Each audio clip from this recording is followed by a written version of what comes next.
Olympic खेलों का इतिहास बहुत सारी उपलब्धियों से भरा पड़ा है। खिलाड़ी गोल्ड मेडल, सिल्वर और ब्रॉन्ज मेडल के लिए लड़ते रहते हैं। प्रतिस्पर्धा ऐसी कि सेकंड्स के किसी हिस्से से हार जीत तय होती है। ऐसे में मेडल्स का महत्व बहुत ज्यादा बढ़ जाता है। ओलंपिक के इतिहास में एक बार ऐसा भी मौका आया है जब दो खिलाड़ियों को एक ही इवेंट के लिए गोल्ड मेडल दिया गया था, जबकि ये दोनों खिलाड़ी अलग अलग देश के थे। ये एक चौंकाने वाला लेकिन ऐतिहासिक पल था। वैसे तो ओलंपिक का इतिहास बहुत पुराना है, लेकिन इसकी शुरुआत 1896 में हुई थी। ओलंपिक खेलों में इतिहास में कई खिलाड़ियों ने अपने देश का नाम रोशन किया है। हर खिलाड़ी की नजरें होती हैं कि वो गोल्ड मेडल जीते, लेकिन एक ही इवेंट में गोल्ड मेडल अगर दो खिलाड़ियों के पास जाए और वो भी दो अलग अलग देशों के खिलाड़ियों के पास, तो ये चौंकाने वाली खबर होती है। आज हम आपको बताएंगे कि इतने साल के इतिहास में सिर्फ एक बार ऐसा हुआ है जब एक ही इवेंट में दो खिलाड़ियों को गोल्ड मेडल दिए गए। आइए उस पल के बारे में जानते हैं जब ओलंपिक में यह इतिहास रचा गया था।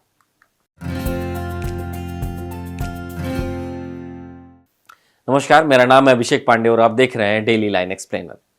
ओलंपिक 2024 का आयोजन इस बार फ्रांस की राजधानी पेरिस में किया जा रहा है। ओलंपिक में इस बार 10,000 से ज्यादा एथलीट्स हिस्सा ले रहे हैं। कुल 204 देश ओलंपिक में भाग लेने के लिए तैयार हैं। ओलंपिक का इतिहास बहुत पुराना है। 1896 से ओलंपिक खेल आयोजन होते रहे हैं, लेकिन ओलंपिक के इतिहास में सिर्फ एक बार ऐसा मौका आया है जब एक इवेंट में दो खिलाड़ियों को गोल्ड मेडल दिया गया था। खेलों के महाकुंभ ओलंपिक में एक बार ऐसा हो चुका है जब दो खिलाड़ियों को एक ही इवेंट के लिए गोल्ड मेडल दे दिया गया। यह किस्सा टोक्यो ओलंपिक 2020 का है, यानी ठीक इससे पहले जो ओलंपिक्स का आयोजन हुआ था वहां पर यह घटना हुई थी। हाई जंप इवेंट में कतर के एथलीट मुजात ऐसा बर्शिम और इटली के जियानमार्को ताम्बेरी के बीच में मुकाबला काफी टक्कर का था।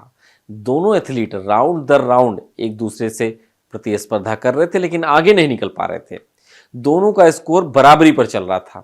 दोनों खिलाड़ियों का स्कोर एक बराबर होने के बाद एक अधिकारी ने उन्हें बताया कि अगला कदम जंप ऑफ का है, ताकि देखा जा सके कि कौन दूसरे से अधिक समय तक टिक सकता है।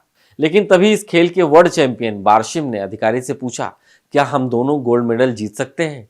बार्शिम के इस सवाल का जवाब देते हुए उस अधिकारी ने जवाब दिया कि हाँ, यह संभव है। इतना सुनते ही दोनों एथलीट खुशी से झूम उठे। उन्हें लगा कि एक दूसरे को हराने के बजाय मेडल शेयर करना ज्यादा बेहतर है, क्योंकि दूसरा खिलाड़ी भी हार मानने को तैयार नहीं था। इसके बाद दोनों खिलाड़ियों ने पोडियम पर जीत हासिल करने के बाद एक दूसरे से हाथ मिलाया और गले मिले। अधिकारी से बात करने से पहले दोनों एक दूसरे से गले मिले और टोक्यो ओलंपिक में अपना सर्वश्रेष्ठ प्रदर्शन करने के लिए एक दूसरे को बधाई भी दी। गोल्ड मेडल दोनों एथलीट के बीच में साझा होने के कारण मेंस हाई जंप इवेंट में सिल्वर मेडल उस समय किसी को नहीं मिला। कांस्य पदक बेलारूस के मक्सिम नेदासेको को मिला, जिन्होंने 2.37 मीटर की छलांग लगाकर बार्शिम और ताम्बेरी के अंतिम छलांग की बराबरी कर ली।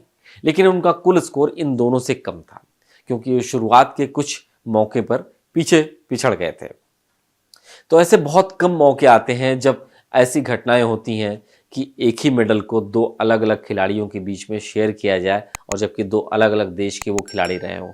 ये हिस्टोरिकल मोमेंट था कि जब गोल्ड मेडल दोनों खिलाड़ियों ने एक दूसरे से शेयर किया था। तो ओलंपिक का इतिहास ऐसे बहुत सारी घटनाओं से भरा पड़ा है। तो आज के डेली लाइन एक्सप्लेनर में सिर्फ इतना ही। ऐसे ही और जानकारी वाले वीडियोस पाने के लिए आप देखते रहिए डेली लाइन।